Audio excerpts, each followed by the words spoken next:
What you post online or say out loud about other ethnic, cultural or sexual orientation groups might soon be able to get you into real trouble. Parliament is hoping to pass the updated Prevention and Combating of Hate Crimes and Hate Speech Bill that's been gathering dust for several years. Included in the bill are more protections for the LGBTQI+ community, and the bill also finally gives the law teeth when it comes to hate crimes and speech on the internet. Well, for more on this, let's bring in Advocate Gyniis Breytenbach, who sits on the Justice Portfolio Committee in Parliament. Gyniis, thank you so much for your time. It's lovely to chat to you again. Whereabouts in the legal process is the bill right now? Hi, Annika, and good morning to everybody. The bill is currently circulating for further public participation. It's nearing the end of the process. As you say, it's been a long one, so it's nearing the end of the process. It was discussed at some length in the Justice Committee some weeks ago, and it will be back, I think, next week or the week after. What's been the hold-up, Gyniis? Well, a lot of the hold-up has been due to COVID. Things became difficult and quite slow right in the beginning of COVID. Now, we've adapted very well and things are moving along very swiftly. But the Justice Committee is really overwhelmed with legislation at this point in time. We've got a lot of legislation that has a time limit due to Constitutional Court judgments. So those have to be finalised first. And then there's a whole tranche of other legislation, including this particular bill, that needs to be dealt with. Some of them are hangovers from the last Parliament, from the 5th Parliament, where as you know, the committee was a lot less efficient than it is this time. So all of that is added to the delay, which has been, of course, regrettable. Gyniis, some of the offensive topics in the bill are albinism and HIV status.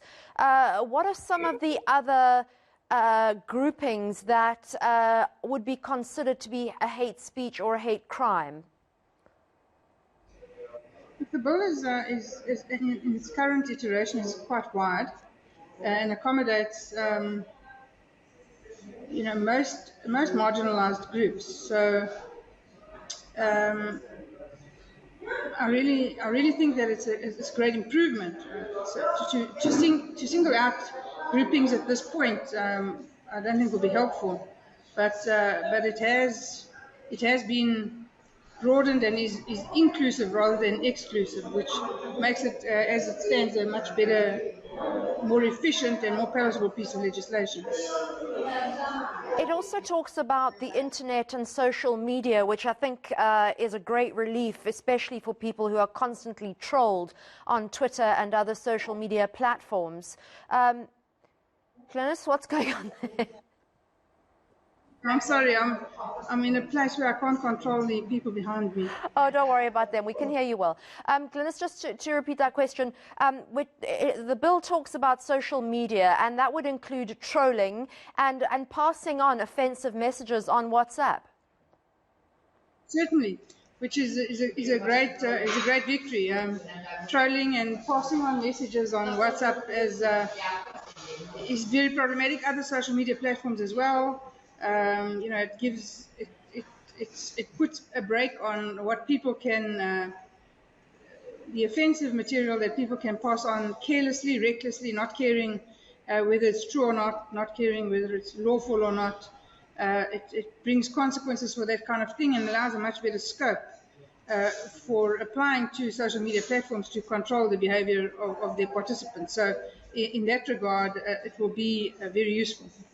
Gyniis, if you could just very quickly, before we wrap up, explain what happens to the bill after there's the conclusion of public participation. Well, it will come to the committee. We'll deal with the public participation. We'll include those things that are necessary to be included as a result of public participation. The bill will be tweaked, and then it must go to the National Assembly for consent.